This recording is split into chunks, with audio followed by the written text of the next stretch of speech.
Okay, here's the big one. I know this one like the back of my hand. I'd sing it in my sleep. What do you mean? Oh, sorry. I just.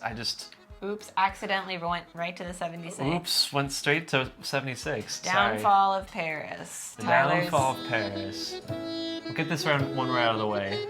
This is my favorite set dance. Repeatable moments, a little bit here, a little bit there. That's great. Love it. We don't even have to finish this one. I'm just gonna. I know, he loves the 76. Quickly. You said some sets just have all that space. I could go on and on about this set. I think it's the perfect amount of time to do a 76. Some of them can go really long.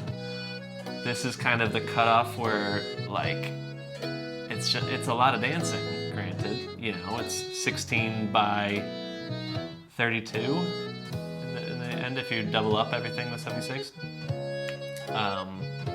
But it doesn't feel too slow at 76. It is a clear S tier for me. It's right up there with Rambling Lake. Rambling Lake. The Rambling I would like Lake. to put Rambling Lake in the S tier. We're, along with awarding our first S tier, we're gonna go ahead and add another to the S tier.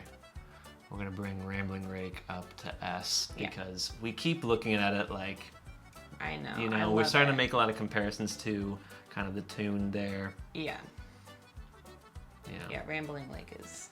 Rambling Lake. We rambled over to Rambling Lake. Ramble Rake But Downfall and Paris, Lake. S tier.